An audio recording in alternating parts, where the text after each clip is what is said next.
Qalansuwatun TV. Bismillahirrahmanirrahim. Assalamualaikum warahmatullahi wabarakatuh.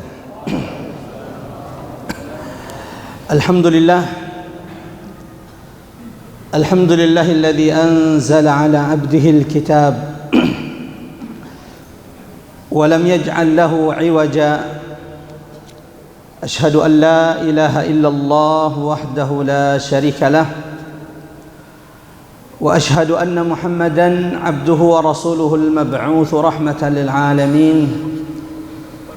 Allahumma salli wa sallim ala Muhammad wa ala alihi wa sahabatihi wa man tabi'ahum bi ihsanin ila yaumiddin. Amma ba'd. Allahumma zidna ilman wa tuqan wa salahan wa imanan ya rabbal alamin. Subhanaka la ilma lana illa ma 'allamtana innaka antal alimul hakim. Qul inna salati wa nusuki wa mahyaya wa mamati lillahi rabbil alamin. Ikhwatal iman azanallahu wa iyyakum ajma'in. Jamaah yang dirahmati oleh Allah Subhanahu wa taala. Alhamdulillah kita kembali dipertemukan Allah di masjid kita ini, Masjid Nurul Rahman, Kelurahan Palattae, Kecamatan Kahu. Terima kasih banyak kepada siapapun yang telah berbuat, dari DKM, pengurus Masjid Nurul Rahman, jamaah Masjid Nurul Rahman, adik-adik panitia dari Bone Selatan Berhijrah, lalu kemudian ada Darul Abrar, Kominfo, dan siapapun yang mendoakan turut serta dalam kajian ini. Mudah-mudahan apa yang kita lakukan pada kesempatan kali ini, jamaah yang dirahmati Allah, kelak akan menjadi saksi di hadapan Allah. Mudah-mudahan duduknya kita di majlis ini antara maghrib dan isya ini nanti akan disaksikan oleh tangan-tangan kita, akan disaksikan oleh kaki-kaki kita di hadapan Allah. Al-yawma nakhtimu ala afwahihim wa tukallimuna aydihim wa tashhadu arjuluhum bima kanu yaksibun. Hari itu kata Allah, kami akan menutup, mengunci setiap mulut, sehingga mulut ini tidak boleh lagi berbicara di akhirat. Oleh karena itu jamaah yang dirahmati Allah, yang namanya persaksian palsu, dusta, itu hanya akan ada di dunia. Sementara di akhirat di hadapan Allah, lisan mulut kita akan terkunci mati, tidak ada yang bisa berbicara. Lalu apa yang berbicara? Kata Allah, wa tukallimuna aydihim, tangan-tangan kita ini nanti akan berbicara di hadapan Allah. Yang korupsi tidak ketahuan, yang mengambil haknya tidak ketahuan, silakan tersenyum. Karena nanti di hadapan Allah, tangan yang mengambil di dunia ini yang akan membongkar di hadapan seluruh umat manusia. Wa tashhadu arjuluhum bima kanu yaksibun, sebagaimana kaki-kaki kita juga akan menjadi saksi di hadapan Allah Subhanahu wa ta'ala. Lakukan amal saleh, walau tidak ada orang yang melihatmu, ketahuilah kaki kita nanti akan berbicara di hadapan Allah atas setiap amal-amal yang kita lakukan. Dan silakan anda bermaksiat, silakan berdosa jika anda tidak malu. Idza lam tastahi fasna' ma syi'ta. Kata ulama, jika engkau sudah kehilangan rasa malumu, maka lakukan apapun yang engkau inginkan, karena nanti kakimu juga akan menjadi saksi atas setiap maksiat yang mungkin istri kita tidak tahu akan maksiat yang kita lakukan. Mudah-mudahan insya Allah apa yang kita lakukan hari ini, duduknya kita di majlis ini, melanjutkan pembahasan kita dahsyatnya tadabbur surah Al-Kahfi, yang ini adalah seri keempat, masih melanjutkan pembahasan tentang durus wa ibar min qissati ashabil kahfi, mengambil ibrah, pelajaran paparingerang dari kisah 7 pemuda ashabul kahfi yang Allah abadikan di dalam Al-Quran. Jamaah yang dirahmati oleh Allah Subhanahu wa taala, sini tomato asal surah melebih ku hadir. Di pertemuan ketiga yang lalu, alhamdulillah kita sudah memulai kisah 7 pemuda Ashabul Kahfi. Bagaimana Allah menceritakan tentang sebuah negeri, set di kampung, sebuah negeri, sebuah kota, sebuah umat. Seluruh penduduk negeri tersebut sudah rusak agamanya, sudah rusak akidahnya. Satu negeri, set di kampung, masalah mana nih agamanya? Agamanya sudah rusak semuanya. Mereka sudah tenggelam dalam kesyirikan semuanya. Apalagi ditambah penguasa yang zalim saat itu. Karena ternyata yang memaksa masyarakatnya menyembah berhala itu adalah rajanya. Raja yang zalim, yang sebuah riwayat disebutkan namanya adalah Dikyanus. Raja zalim inilah yang memaksa setiap rakyatnya, setiap masyarakat untuk melakukan perbuatan syirik, menyembah selain Allah. Siapa yang tidak taat, siapa yang tidak mau menyembah berhala mereka, hukumannya apa? Dirajam atau dibunuh. Jadi bukan diputus gaji PNS-nya ya. Kalau tidak mau ikut, dibunuh semuanya. Dan ternyata semua ikut, semua rusak agamanya. Yang selamat agamanya cuma 7 pemuda itu. Kenapa Allah kisahkan mereka? Agar kita mengambil ibrah, pelajaran. Apa rahasia 7 pemuda ini? Sehingga ketika masyarakat sudah rusak akhlak mereka, sudah rusak agama mereka, ada 7 pemuda yang Allah jaga agamanya, bahkan kemudian ditidurkan. Ini sudah kita bahas permulaan di pertemuan sebelumnya. Beberapa pelajaran juga sudah kita petik. Di antaranya adalah pentingnya peran pemuda. Kalau ingin menghancurkan sebuah negeri, sebuah bangsa, rusak pemudanya. Sebagaimana jika ingin mengembangkan sebuah dakwah, ingin mengembangkan masjid kita, maka salah satu yang penting dan wajib diperhatikan adalah anak mudanya. Jadi kalau sudah masjid isinya orang tua semua, hendaklah pengurusnya menangis. Karena kita semua yang tua-tua ini akan meninggal. Lalu siapa yang akan melanjutkan dakwah la ilaha illallah setelah kita meninggal? Kalau kita tidak meninggalkan pemuda-pemuda yang saleh setelah kita. Bahkan Allah mengingatkan dalam Al-Quran, a'udzu billahi minasyaitonir rajim, وَلْيَخْشَى الَّذِينَ لَوْ تَرَكُوا مِنْ خَلْفِهِمْ. Hendaklah setiap orang-orang beriman itu takut meninggalkan setelah mereka keturunan-keturunan generasi yang lemah. Lemah imannya, lemah ekonominya, apapun lemah bentuk kelemahan itu, Allah ingatkan agar tidak meninggalkan generasi yang lemah setelah kita. Yang kedua, jamaah yang dirahmati Allah, kita juga sudah memetik ibrah bahwa pentingnya mencari sahabat. Allah menamai 7 pemuda ini Ashabul Kahfi, yang artinya 7 sahabat pemuda Al-Kahfi yang tertidur dalam gua. Kenapa Allah sebut dengan ashab? Ini isyarat, kata ulama, hati-hati mencari sahabat. Ada orang nanti masuk surga. Di khutbah Jumat khutbah Jumat kemarin kita ambil tema tadabbur surah Asy-Syu'ara. Allah kisahkan ada penghuni neraka yang sampai berteriak karena tidak ada yang mau menyelamatkannya. Dia melihat ada orang selamat dari siksa api neraka karena anaknya. Kenapa dia keluar dari neraka? Jawaban malaikat, karena ada anaknya yang penghafal Quran.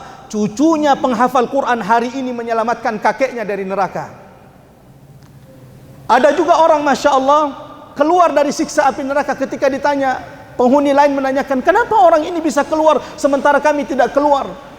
Ada jawaban malaikat, karena ada keluarganya yang mati syahid membela agama Allah. Keluarganya yang mati syahid hari ini memberikan syafaat untuknya. Lalu kemudian ada orang yang kemudian keluar juga dari siksa api neraka. Ditanya, kenapa orang ini bisa keluar? Karena ada sahabatnya, sama-sama sering sholat di masjid, tidak ditemukan sahabatnya di surga. Berdoa kepada Allah, ya Allah, saya tidak menemukan sahabat saya sering bersama dia di dunia. Ya Allah, sempurnakan nikmatmu di surga hari ini dengan memasukkan sahabat saya di surga, sehingga Allah berikan syafaat orang ini masuk surga karena sahabatnya. Ada orang, Allah ceritakan dalam surah Asy-Syu'ara, ada orang nanti di akhirat di neraka tidak ada yang menyelamatkannya. Dek gaga anaknya, tidak ada anaknya yang menyelamatkan, karena ternyata anaknya tidak ada yang penghafal Quran, anaknya juga tidak ada yang ahli ibadah. Karena dulu di dunia dia lebih takut anaknya tidak jadi PNS dibanding anaknya tidak sujud rukuk kepada Allah Subhanahu wa taala. Tidak ada juga sahabatnya yang menyelamatkannya, karena semua sahabatnya di dunia ahli maksiat. Bahkan ketika melihat ada orang rajin sholat, orang itu yang dibenci oleh dia. Ulama mengingatkan kita hati-hati mencari teman, mencari sahabat, karena sahabat riasanya sahabat yang namanya teman akan mempengaruhi kita dalam 3 hal, dan ini akan menjadi pertanyaan. Ini sudah kita sebutkan, yang bisa menjawab akan mendapatkan hadiah. Apa 3 hal yang dipengaruhi oleh sahabat kepada sahabatnya? Jadi setiap orang akan dipengaruhi oleh sahabatnya dalam 3 hal. Ada yang mau menjawab? Ini ada hadiah zikir pagi petang, hadis arba'in, dan kumpulan hadis-hadis tentang akhlak dan adab. Jika tidak ada yang mau menjawab, jangan panitia lah, panitia pasti ya. Ya, ada satu, silakan. Waalaikumsalam warahmatullahi wabarakatuh.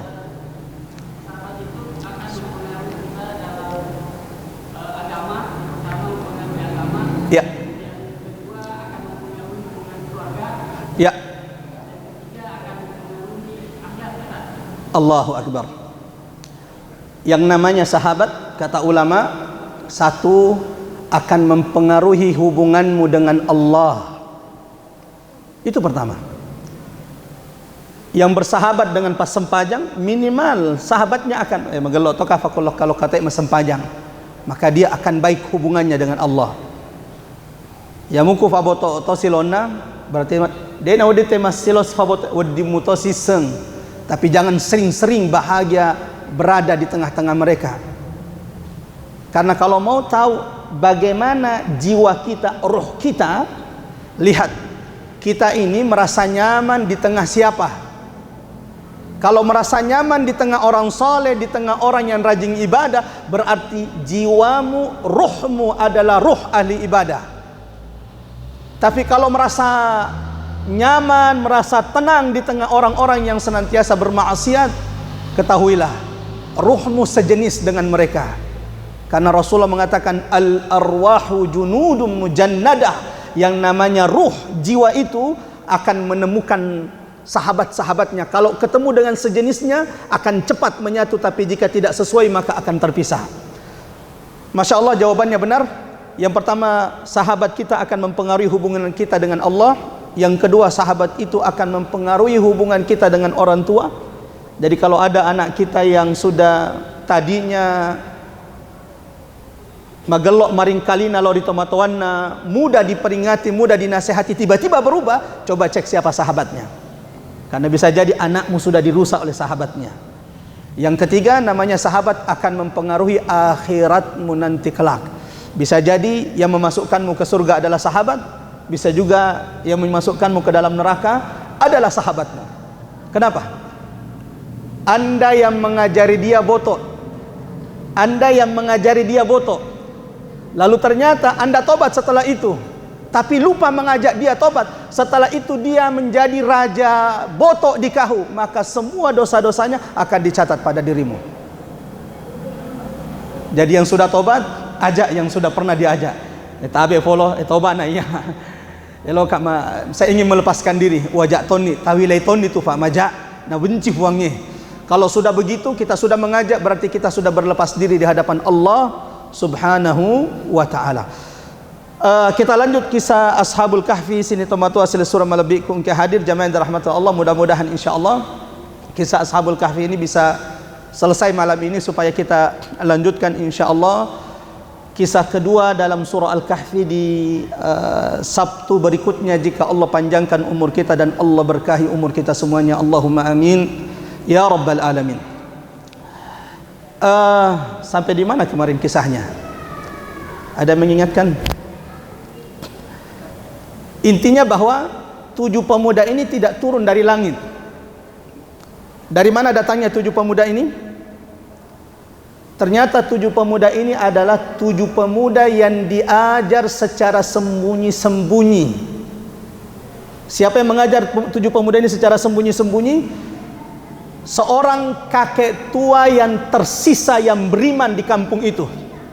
Karena ternyata Raja Zalim ini memerintahkan kepada seluruh pasukannya, tentaranya, siapapun yang beriman, siapapun yang berada di atas la ilaha illallah, bunuh kalau dia tidak mau murtad.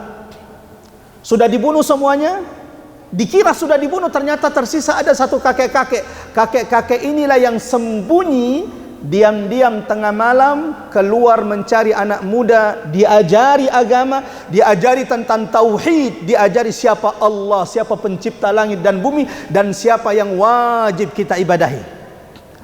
Sampai singkat cerita terkumpul 7 pemuda, dan ini belum saling mengenal. Dan 7 pemuda ini berbeda-beda. Ada petani, sehingga kita tahu bahwa dalam kisah Ashabul Kahfi itu ada anjing yang disebut, ya. Mereka menyebut 4 orang, kelimanya adalah anjingnya. Mereka menyebut jumlahnya itu 5 orang, ke-6 itu anjingnya. Ada yang mengatakan 6 orang, ke-7 itu anjingnya. Ada yang mengatakan 7 orang, ke-8 itu anjingnya. Satu-satunya anjing yang disebutkan di dalam Al-Quran bersama orang soleh, anjing Ashabul Kahfi. Sehingga ulama mengatakan, coba dahsyatnya, anjing saja bersama orang saleh disebut namanya dalam Al-Quran. Lalu bagaimana kalau yang bersama orang saleh adalah manusia? Kalau makhluk, olok-kolok bawang, binatang saja kalau bersama orang saleh itu Allah abadikan dalam Al-Quran, lalu bagaimana kalau kita bersahabat dengan orang yang saleh? Sehingga ulama menganjurkan, walaupun kita ini bukan orang yang baik, bukan orang yang soleh benar, setidaknya kita bersahabat dengan orang yang baik. Berharap mudah-mudahan mereka memberikan kita syafaat. Anas ibn Malik radhiyallahu an pernah berkata, uhibbu Rasulullah wa uhibbu Abu Bakar wa uhibbu Umar wa Uthman wa Ali. Sungguh aku mencintai Rasulullah Muhammad, aku mencintai Abu Bakar, aku mencintai Umar, aku mencintai Uthman, aku mencintai Ali. Walau saya tidak sebaik mereka, berharap syafaat mereka nanti pada hari kiamat. Ya tonna masolang agamana, ya tonna ahli maksiat. Cari temannya juga orang rusak semuanya, ya tambah rusak akhirnya. Bukan berarti kupak itu vale masiloni te ustaz namu te masolang, salah juga itu ya. Musibah kalau sudah berteman sama ustaz, sudah sering dinasihati sama ustaz, lain mutona figau, jangan-jangan memang hatinya yang sudah ditutup oleh Allah Subhanahu wa taala. Karena Rasulullah sallallahu alaihi wasallam mengatakan, orang yang berteman dengan tukang parfum, setidaknya mendapatkan wanginya tukang parfum. Itulah baiknya kita berteman dengan orang soleh, setidaknya kita mendapat keberkahan orang-orang soleh. Singkat cerita, sini tamatua sili surah malabikum ke hadir, ini kita percepat kisahnya karena kalau didetailkan takutnya tidak selesai. Singkat cerita bahwa suatu saat Raja Zalim di negeri itu yang bernama Dikyanus mewajibkan seluruh masyarakatnya di hari raya mereka, di hari tertentu untuk menyembah berhala. Dan diperiksa semua, siapa yang tidak ikut dicatat. Yanu, anaknya Yanu. Siapa yang tidak ikut, sebagaimana disebutkan dalam surah Al-Kahfi, innahum iyadharu alaikum yarjumukum aw yaruddukum. Siapapun yang ketahuan tidak ikut menyembah berhala, dirajam sampai mati. Agar dia sendiri dirajam, ditanam, baru kemudian dilempari sampai mati. Itu dahsyatnya siksaannya. Sehingga memang tidak ada orang yang berani tidak ikut. Rata-rata ikut, yang selamat cuma 7 orang. Dan ternyata 7 orang ini sampai di sini, sampai kisah ini, sampai di sini, ini belum saling mengenal. Singkat cerita jamaah yang dirahmati Allah, ketika hari yang ditentukan mereka harus menyembah berhala, satu di antara 7 pemuda ini keluar. Nah, saleh kampungnya, datang ke ujung kampung, datang keluar kota, duduk di bawah pohon sambil deg-degan. Ini kalau ketahuan sama si raja, wah bisa dibunuh ini. Tidak lama ketika dia duduk di bawah pohon, Pemuda kedua juga keluar. Dek tonelok pigauki, dek tonelok masompah selain pun Allah Ta'ala. Dia juga tidak mau menyembah berhala walau harus dibunuh. Dia juga meninggalkan negerinya, datang keluar kota, di pinggir kota. Sampai di pinggir kota, di bawah pohon sudah ada pemuda. Ini saling mencurigai nih. Wah, yang di bawah pohon, wah iga dingkadi, jangan-jangan mata-matanya si raja. Sebagaimana pemuda yang kedua, karena tahu, jangan-jangan ini juga mata-mata ini. Berkumpul 2 orang. Tidak lama datang 3 orang. Tidak lama datang 4 orang, 5 orang, 6 orang, sampai 7 orang. Semuanya saling mencurigai. Jangan-jangan ya mana di mata-mata anak didi. Ya kuna isengi bela de gaga mati tahu. Sampai salah seorang di antara mereka berdiri, dan Allah abadikan kisah mereka di dalam surah Al-Kahfi. وَرَبَطْنَا عَلَى قُلُوبِهِمْ. Allahu Akbar. Ada orang-orang memang Allah itu sudah kuatkan imannya, dia betul nama tahu. Dan itu sedikit. Namun dia agak upacak apa mencari penis, tak pecah nak. Tapi itu sedikit. Sebagaimana Allah kisahkan dalam surah Al-Kahfi ini, hanya 7 pemuda yang selamat, yang bisa jaga agamanya. Semuanya takut karena diancam oleh penguasa yang zalim. Kalau tidak mau menyembah berhala, mereka dibunuh. Sehingga semuanya ikut menyembah berhala karena takut dibunuh. Yang berani cuma 7 orang. Dan itu pemuda. Kenapa anak muda? Nah, biasanya anak muda dia nama lampek pikiri. Dia betul kalau ya. Ya kuto matoa, kapo belah. Ika megana anak. Ya ku anak muda, ya begitulah anak. Ya. Makanya, tapi anak muda juga harus mengikuti nasihat orang tua. Karena kalau anak muda juga tidak direm, wah ini bahaya ini. Apalagi kalau sudah keluar berdakwah sama anak muda. Ustaz, kita hancurkan dulu Ustaz. Ya tunggu dulu, perbaiki. Ini bahayanya kalau kita sering keluar, karena ini juga pengalaman ya. Saya juga senyum-senyum. Si biasa tona sama cawa-cawa kalau saya ingat dulu waktu masih di pesantren. Ada. Ya atau mencingik ke ceram itu ya. Tapi lambat laun Masya Allah ketika semakin menambah ilmu, khususnya masalah perbedaan pendapat, akhirnya semakin lembut ya. Jamaah dirahmati oleh Allah Subhanahu wa taala. Makanya kalau ada desa mau memajukan desanya, ada masjid ingin memajukan masjidnya, kata kuncinya gerakkan anak muda.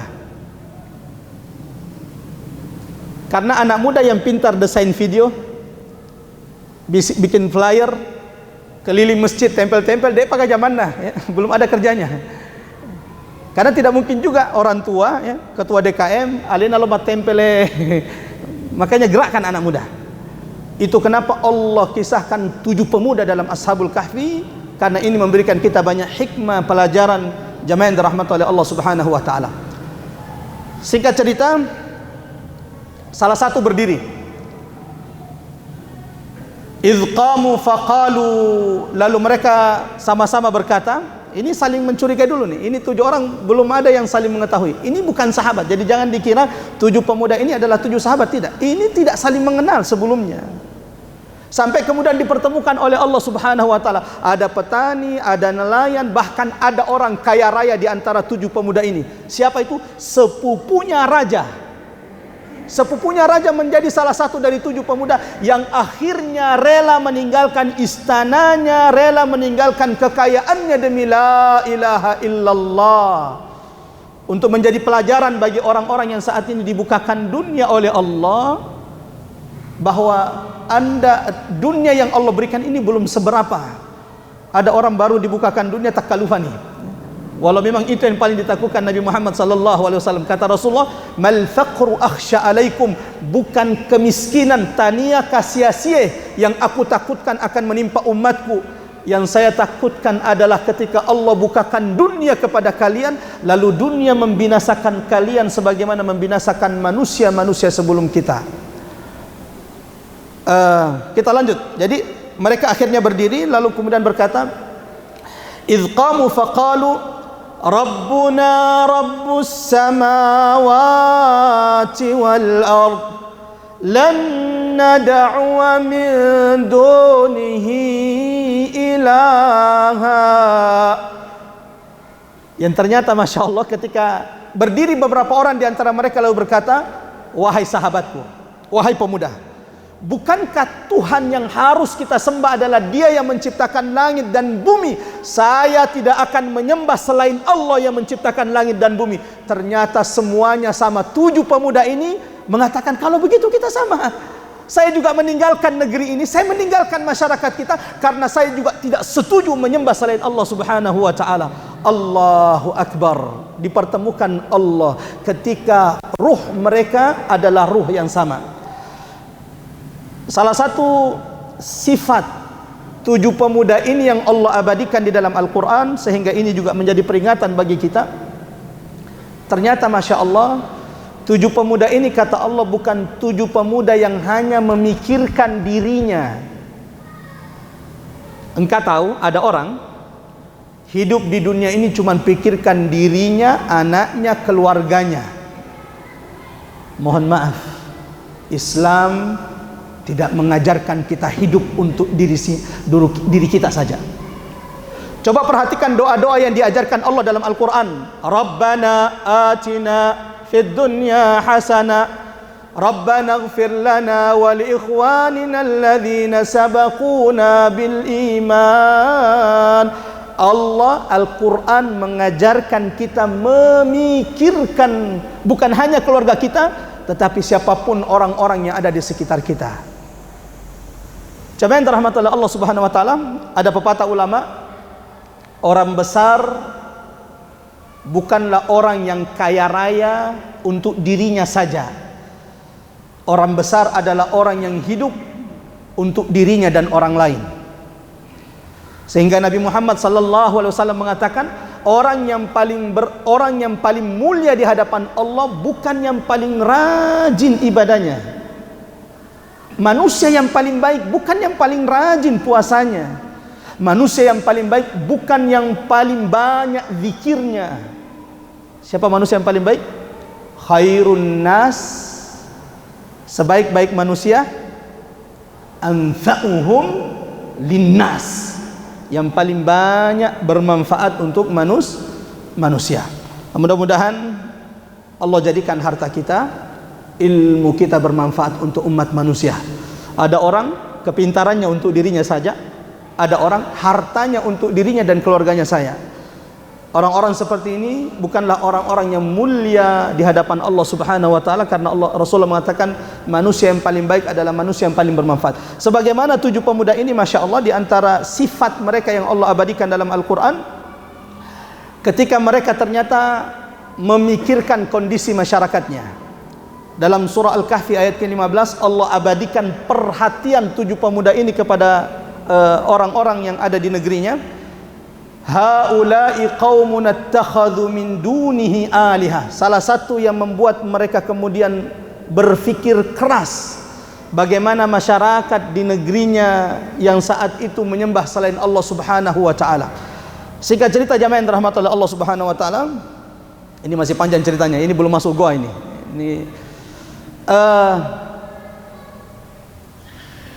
Akhirnya 7 pemuda ini diskusi. Apa solusinya ini? Kita tidak punya pilihan. Melawan raja tidak mungkin. Cuman 7 anak muda. Betul atau tidak? Makanya di pelajaran buat anak-anak muda. Saya sering ditelepon sama beberapa adik-adik, Ustaz, weh, datang-datang ke ceramah di sini. Makanya furit sama ceramah Ustaz, nah di VPT Bangkung, di Sapano, ada orang. Jangan juga disalahkan masyarakatnya, bisa jadi juga memang uslub cara kita. Perhatikan baik-baik. Al-Quran ketika menyampaikan tentang Nabi Muhammad, basyiran wa nadhira. Rasulullah itu di antara konsep metode dakwah Nabi Muhammad, kalau orang yang baru-baru kita ceramai, jangan langsung siksa neraka, jangan langsung peringatan-peringatan, beri dulu berita gembira. Ya kau sempajangi pahalanya begini. Itu dulu dikasih. Ku selok ke lokari masjid, setiap satu langkahnya Itu kenapa salah satu metode jamaah tablik mudah diterima. Nah, jamaah tablik itu fadailul a'mal. Nanti kule selot ni lokka di masjid mega bidadari taruntu. Wah, urane magati. Laki-laki cepat biasanya kalau sudah diceritakan tentang bidadari. Apalagi mafri memang ni mamarue di Linoe, aku pakai itu di mundi vitawe vale. Sini teman-teman surah malabikum ke hadits. Jadi Rasulullah SAW konsep metode dakwanya basyiran wa nadhira. Beri dulu berita gembira, setelah itu beri peringatan. Ya, kita lanjut. 7 pemuda ini mereka diskusi apa solusinya ini. Satu, melawan si raja frontal, tapi tidak mungkin karena mereka cuma bertujuh disate sama raja kalau mereka berani melawan. Solusi kedua, murtad kembali hidup aman lisu tawe macoe tari masyarakat agana di figau to supaya aman kita hadite boting bisa kita juga hidup di tengah-tengah mereka, tapi tidak mungkin dilakukan 7 pemuda ini. Kenapa? 7 pemuda ini Allah sebutkan warabatna ala qulubihim, orang-orang yang sudah diteguhkan imannya di hati-hati mereka.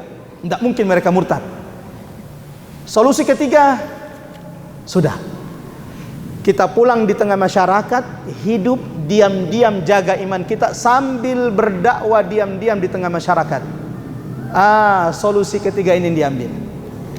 Pulanglah 7 pemuda ini jamaah yang dirahmati Allah, yang petani hidup seperti biasa, menjadi petani dan diam-diam kemudian mulai mengajarkan manusia tentang tauhid la ilaha illallah. Sepupunya si raja juga sama, yang dalam intinya 7 pemuda ini kembali ke tempat mereka masing-masing, memberi manfaat kepada manusia sampai 7 pemuda ini dicintai oleh masyarakat di mana mereka berada. Sampai tersebarlah cerita tentang 7 pemuda ini. Ini juga Masya Allah, ini saya nasihatkan buat adik-adik. Sebelum berdakwah, jadilah manusia yang menyebarkan manfaat di tengah manusia. Jadilah manusia yang sudah mengambil hati mereka dengan akhlak kita, dengan bantuan yang kita berikan kepada mereka. Singkat cerita bahwa 7 pemuda ini sudah dicintai oleh masyarakat sampai nama-nama mereka sudah ditulis. Hampir tidak ada rumah kecuali ada tulisan 7 nama pemuda ini. Makanya dalam surah Al-Kahfi, am hasibta anna ashabal kahfi warraqimi. Ar-Raqim adalah nama-nama 7 pemuda ini yang digantung di setiap rumah. Semua masyarakat bangga, hebat para 7 pemuda. Sampai di telinganya si raja, masyair rajae merasa disaingin, akhirnya memerintahkan untuk membunuh 7 pemuda ini. Akhirnya 7 pemuda ini tidak punya solusi lagi, kembalilah, maka mereka kemudian menuju ke goa, bersembunyi di goa karena dikejar oleh tentaranya si raja untuk dibunuh. Singkat cerita jamaah yang dirahmati oleh Allah Subhanahu wa taala, Allah ceritakan bagaimana mereka akhirnya masuk ke dalam goa. Fadarabna ala adhanihim fil kahfi sinina adada. Saya mau tanya kepada jamaah yang dirahmati Allah, orang yang ketakutan mudah tidur atau tidak? Tahu matau magampang matinro atau maferri matinro? Baja elok engka polisi jempuki. Nole matinro kira-kira roni. Baja yaro tahu furai nendrei doina tiwi polisi miloin renang. Yakin malam itu tidak bisa tidur. Seperti itu kisah Ashabul Kahfi. Ashabul Kahfi ini kan dikejar, difepen di tentara Narajai untuk dibunuh. Kira-kira mereka bisa tidur atau tidak? Aslinya mereka tidak bisa tidur. Tapi kenapa bisa tidur? Ini nikmat Allah Subhanahu wa taala. Makanya Allah sebutkan dalam Al-Qur'an, "Fadarabna ala adhanihim." Kami tutup pendengaran 7 pemuda Ashabul Kahfi. Kami tidurkan. Jadi bukan karena maunya mereka. Karena kalau maunya 7 pemuda ini tidak bisa tidur karena dikejar untuk dibunuh. Tapi Allah ketika mereka masuk dalam goa, baru saja mereka baring, napai baring-baring cedek, tiba-tiba mereka ditidurkan oleh Allah. Dan salah satu tanda-tanda kekuasaan Allah adalah tidurnya Ashabul Kahfi. Itu tanda-tanda kuasa Allah. Karena tidurnya Ashabul Kahfi berbeda dengan tidur kita. Atau engkau pura tinro pada tinro Ashabul Kahfi?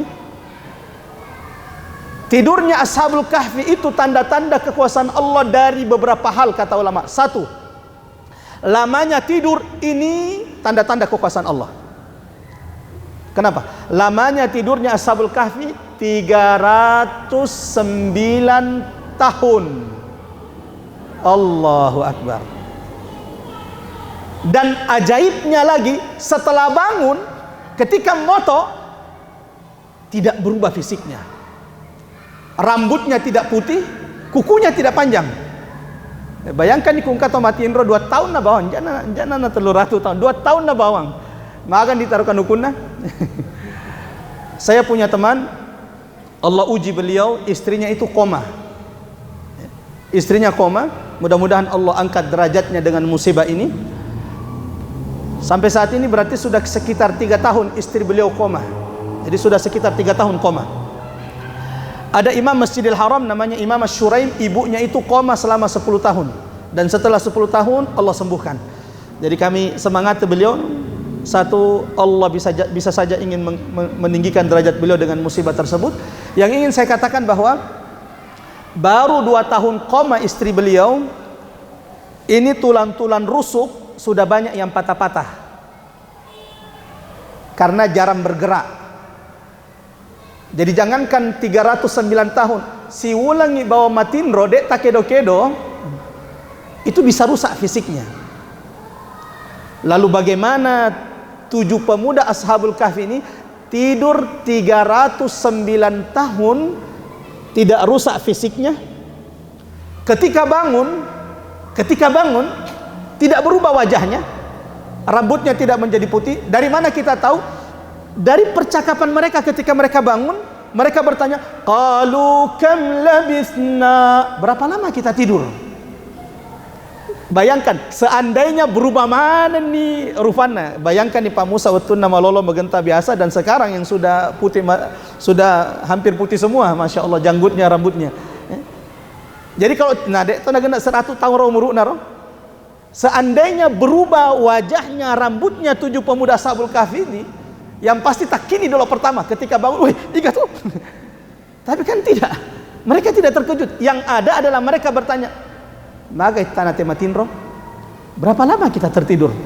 Dan dahsyatnya jawaban mereka adalah, qalu labithna yaumun aw ba'da yaum.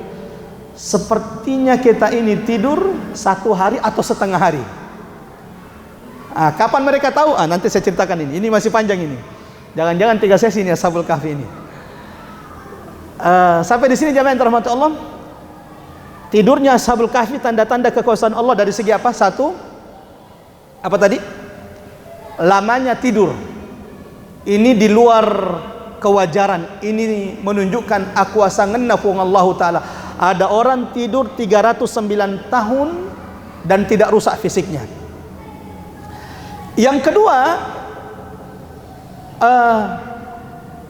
yang menjadi tanda-tanda kekuasaan Allah dari tidurnya Ashabul Kahfi, cara tidurnya. Carana Ashabul Kahfi matinro. Maga bateta idi matinro? Atau maga batena idi mana di matinro? Ditutup mata ya, dapat mengorok. Kan begitu ya. Orang itu kan tidur tutup matanya ya. Atau ada yang di sini tidur tidak ditutup matanya? Matin roboto na mecah moto matana. Sepertinya tidak ada. Ashabul Kahfi itu tidurnya, kata ulama berdasarkan isyarat dalam ayat, seperti orang yang tidak tidur. Nasaba melamutai matanna. Makanya Allah sebutkan dalam Al-Quran, darabna ala adhanihim. Yang ditutup itu bukan matanya tapi pendengarannya. Karena kan memang kata kuncinya orang tidur itu adalah pendengaran. Namun maga bateta tatutup matai, ambil bantal malan yang kulung, tapi ku ya robot tinggi di samping madandu, dung dan. Maga fikir apa nafura.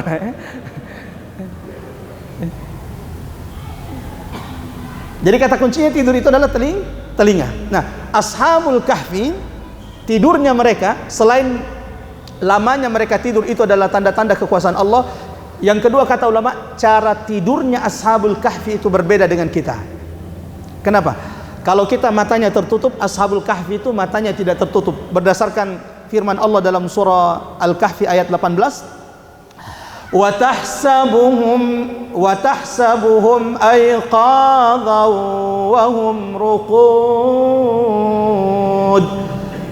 Siapapun yang melihat 7 pemuda Ashabul Kahfi di dalam gua ini akan mengira bahwa mereka itu sedang bangun dan tidak tidur.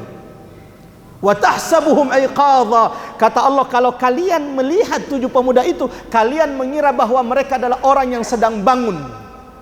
Wa hum rukud, padahal mereka sedang tertidur. Alasannya kata ulama, karena 7 pemuda ini tak buka mana matanya. Bahkan Allah katakan, lawit tala'ta alaihim.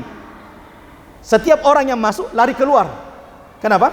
Setiap ada orang yang datang, ada 7 pemuda mitai, jadi masuk dia nak janji matama.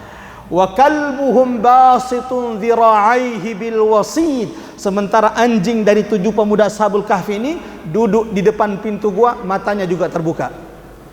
Jadi dia kata lama depek.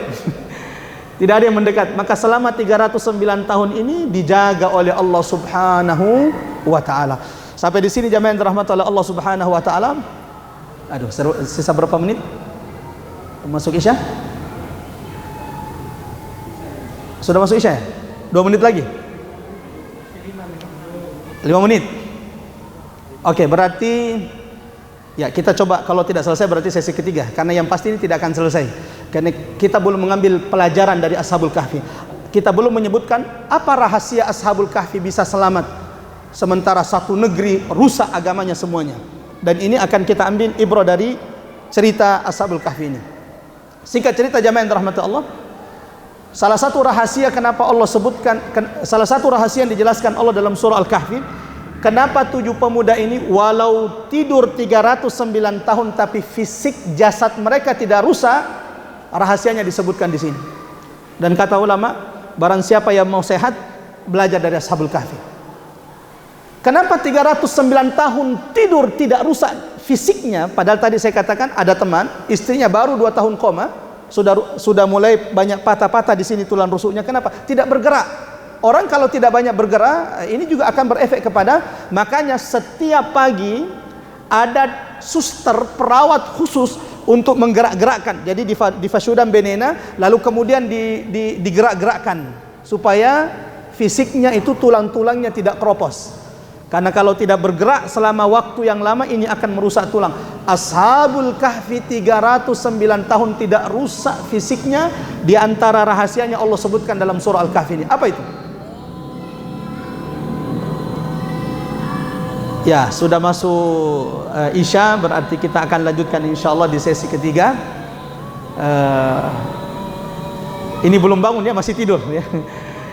Bagaimana nanti ketika mereka bangun?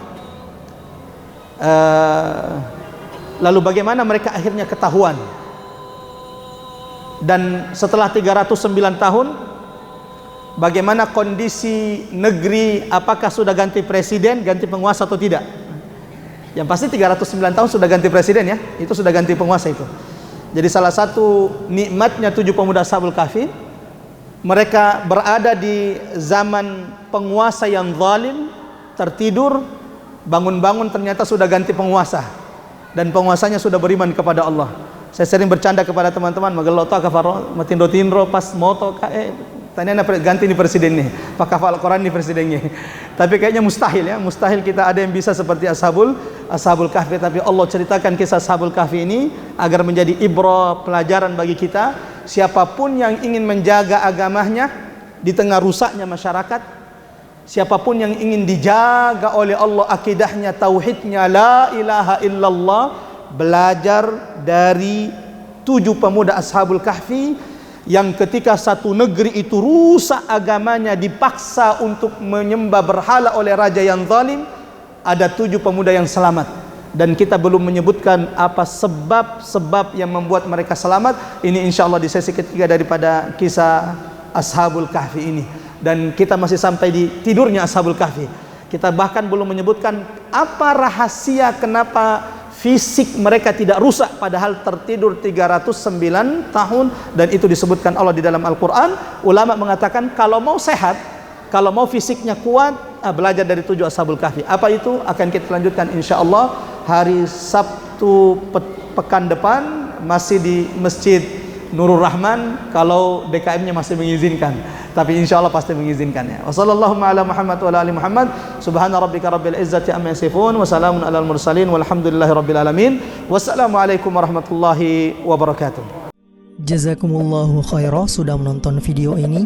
Jika bermanfaat, silahkan tekan like, share, dan subscribe untuk menunjukkan dukungan antum di channel ini. Ikuti juga informasi kegiatan santri dan alumni di akun resmi Pesantren Pendidikan Islam Darul Abror.